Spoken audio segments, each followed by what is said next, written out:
Line integral general term है line integral, integral along any line along any curve is line integral. तो उसमें basic form हमने पढ़ा था tangential component of force F, और उसको लिखा था integral F dot D R. जब कल एक्सप्लेन किया था तो वहां ये डॉट मिसिंग था, तो जहां पर भी एफ डॉट डी आर की बात होगी तो उसके बीच में डॉट प्रोडक्ट होगा अलोंग द कर्व सी। ये एक टाइप ऑफ लाइन इंटीग्रल होगा। उसके बाद में एफ क्रॉस डी आर बार, ये भी लाइन इंटीग्रल के प्रॉब्लम सॉल्व किए थे। फंक्शन, स्केलर फंक्शन के साथ वेक्टर अलोंग लाइन इंटीग्रल, ये सब टाइप्स ऑफ लाइन इंटीग्रल हो गए। अब यदि क्लोज्ड कर्व हो along the closed curve C, तो यहां पर ऐसा नोटेशन दे दिया जाता है around closed curve C which is called as circulation. और यदि ये जीरो हो जाए तो फंक्शन कहलाता था इररोटेशनल। ठीक है, F bar is irrotational. Line integral के प्रॉब्लम सॉल्व किए थे। और दिस एफ यदि एनी फोर्स है, जनरल फोर्स है, तो दिस इज लाइन इंटीग्रल। और सॉरी एनी फंक्शन है एफ बार तो लाइन इंटीग्रल। और यदि ये फोर्स बोलकर दिया हो, फोर्स बोलकर दिया हो, तो this is work done, F dot D R is work done if this is force field, force vector. ये बेसिक कंसेप्ट थे। एक प्रॉब्लम सॉल्व कर लेते हैं। Prove that force F bar is a conservative force field.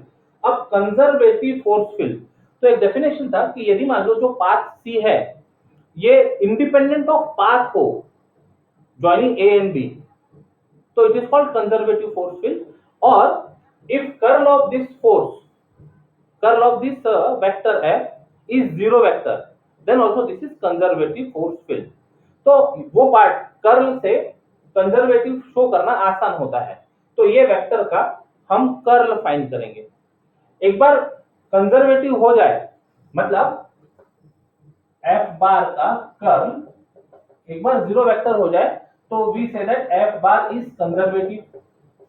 Conservative, और जैसे ही conservative हो गया सॉरी जैसे ही कंजर्वेटिव हो गया, तो there exist a scalar function, scalar function phi such that function of xyz such that f bar is equal to grad phi, f bar is equal to grad phi। तो conservative show करना है, conservative हो जाएगा तो scalar potential find कर सकते हैं, and this function is called scalar potential. This scalar function is called scalar potential. उसके बाद फिर वर्क डन की बात करेंगे। वर्क डन मतलब w is equal to line integral f dot dr around curve C, दो पॉइंट दिए हुए a और b, तो a से b की तरफ ये इवैल्यूएट करेंगे। ये हो गया समरी ऑफ द प्रॉब्लम। अब एक एक करके वर्कआउट कर दे इसको। सॉल्यूशन से step 1, given that f bar is equal to, लिख दो जो कुछ है पूरा पूरा। f bar is equal to y square cos x plus z cube i plus 2y sin x minus 4j plus 3x z square plus 2k। then curl f bar is del cross f bar is equal to I j k। Determinant del के components del del x del del y del del z, del del x del del y del del z, और f bar के components, ये जो तीन component दिख रहे हैं लिखो यहाँ पर y square cos x plus z cube, second component 2y sin x minus 4, तो z कंपोनेंट है 3x z square plus 2। Determinant का साइज ये एक्सप्रेशन देखते हुए डिसाइड करना। ओके, अब सॉल्व करते हैं उसको।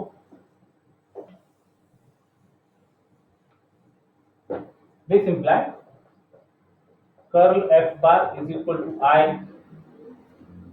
del del y of expression minus del del z of expression. चलो अभी आप अप्लाई करते हैं। del del y, अब यहाँ y तो है नहीं, तो del del y of this expression is 0 minus del del z of this expression. z है नहीं यहाँ पर एक्सप्रेशन में, तो ये डेरिवेटिव भी 0 होगा। माइनस j कंपोनेंट की बात करते हैं, del del x of this component है, x है यहाँ पर, तो 3z² कांस्टेंट, x का डेरिवेटिव 1, तो 3z², 2 का डेरिवेटिव 0 होगा, छोड़ दो उसको। Del del z of this component, z कहाँ है, ये है, यहाँ पर z है नहीं तो इसका डेरिवेटिव 0, z³ का डेरिवेटिव z करेंगे तो 3z² प्लस k कंपोनेंट देखो, del del x of quantity, तो sin x है, इसका डेरिवेटिव लिया जाएगा, 2y कांस्टेंट जैसा ट्रीट होगा, 2y cos x, 4 का डेरिवेटिव 0 हो गया। Del del y of this quantity, तो y यहाँ पर है, ये z³ अकेला है, इसका डेरिवेटिव 0, cos x कांस्टेंट है, y² का डेरिवेटिव जाएगा 2y, तो माइनस 2y cos x। सारे ब्रैकेट अपने आप में आइडेंटिकली 0 होते जा रहे हैं, ये माइनस माइनस होने से, तो therefore curl f bar is equal to 0 vector, लिख देते पहले 0i plus 0j plus 0k is equal to 0 vector. Curl जब भी फाइंड करेंगे तो उसका रिजल्ट वेक्टर क्वांटिटी होगा, वेक्टर क्वांटिटी आ गया, तो this imply f bar is a conservative force field, conservative force field। Step 2, एक काम हो गया। Step 2, as f bar is conservative, therefore there exists a scalar function phi of x, y, z such that f bar is equal to del phi। ये vector है, generally nebula के ऊपर लगाते नहीं है, डेल फाई, फाई फाइंड करना है हमको। अब ये फाई फाइंड करने के लिए क्या करते हैं, देखो f bar is equal to del phi हो गया। नाउ f डॉट dr, ये इवैल्यूएट कर रहे हैं, ये ध्यान रखना होगा, ये इवैल्यूएट कर रहे हैं, f बार की जगह लिख सकते हैं del phi dot dr bar. Del phi by definition of gradient is equal to del phi by del x i bar plus del phi by del y j bar plus del, unit 1 में सब पढ़ा था ये, k bar dot dr bar dx i bar plus dy j bar plus dz k bar. दो vector का dot product लेना है, तो del phi by del x dx plus del phi by del y dy plus del phi by del z dz,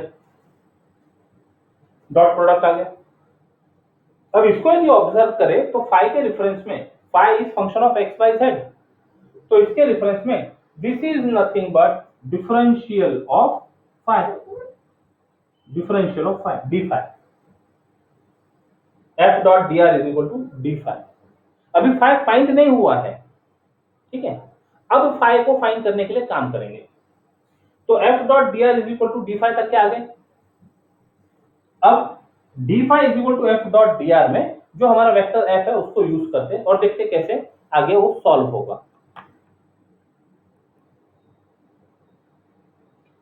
D phi is equal to f dot dr, f bar रख दो, f बार और direct भी लिख सकते हैं, f bar के components है और dr के कंपोनेंट्स होंगे dx dy dz, तो दोनों का डॉट प्रोडक्ट डायरेक्ट लिख देते हैं, तो this is equal to y² cos x plus z³ dx plus 2y sin x minus 4 dy plus 3x z² plus 2 dz।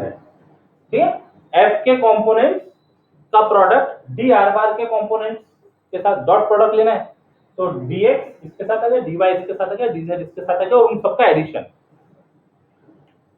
Okay, अब इसको सिंप्लीफाई करते हैं,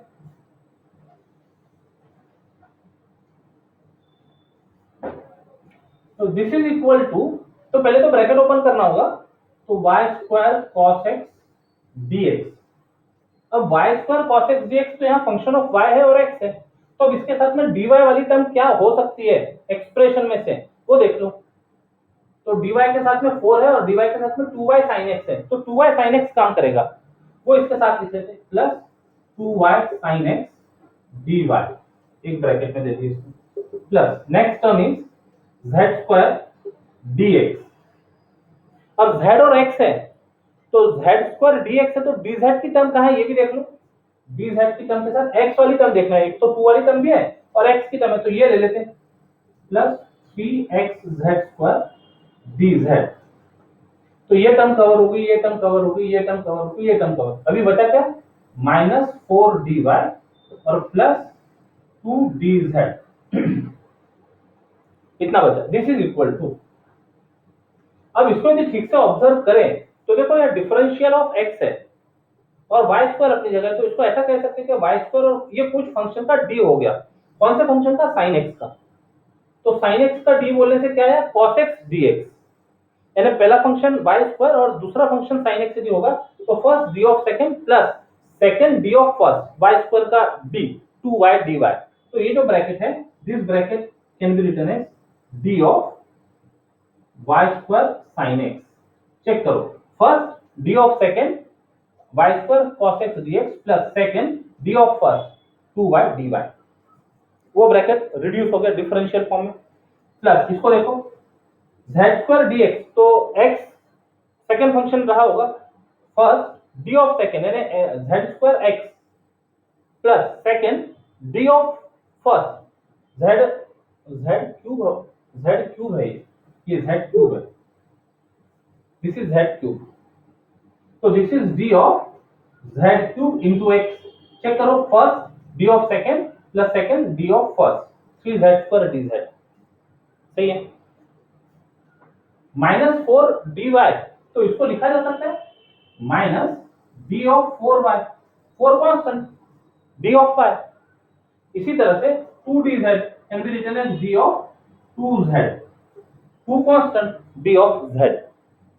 अब लीनियर प्रॉपर्टी ऑफ d, ये सबको कंबाइन कर देते हैं, d of y square sin x plus z square x z cube minus 4y plus 2z, और इधर है d5, तो differential of phi is equal to differential of some function, therefore by a result of calculus कहलाता है, इनका integral कर रहे basically, we get by result we get phi is equal to, एक तरह से ऐसा समझो इंटीग्रेट हो रहा है ये दोनों तरफ, इंटीग्रेटिंग, तो phi is equal to expression y square sin x plus z cube x minus 4y plus 2z plus c is constant of integration, where c is constant of integration। By result कहो या integrating both sides, ऐसा भी कह सकते हैं, integrating both sides we get this, तो ये आ गया phi, this is scalar potential, this is scalar potential for f bar, second part था ये। अब इसके बाद में वर्क डन के लिए काम करना है, required work done next step is given by work done is equal to integral f dot dr, और पॉइंट दिए हुए दो 0 1 -1 से π/2 -1 2, तो ये जो f बार डॉट dr बार है ये तो d5 था, तो इसकी जगह लिख सकते हो d5, तो this is equal to w is equal to integral of d5 from 0 1 -1 से π/2 -1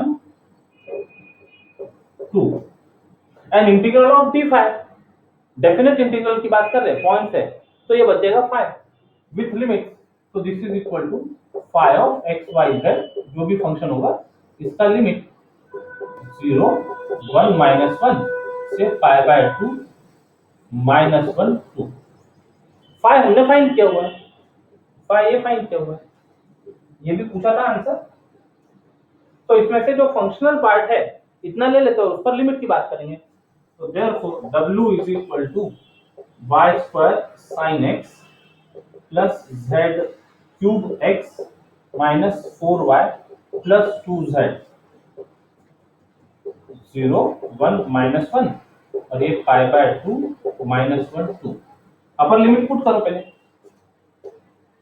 x की वैल्यू, y की वैल्यू और z की वैल्यू है, ठीक से पुट करो।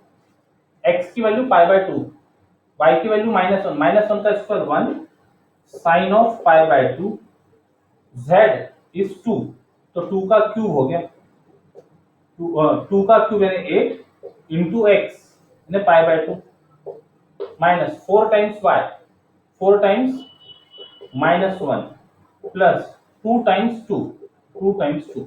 ये अपर लिमिट के लिए हुआ एक्सप्रेशन। माइनस लोअर लिमिट के लिए काम करते हैं।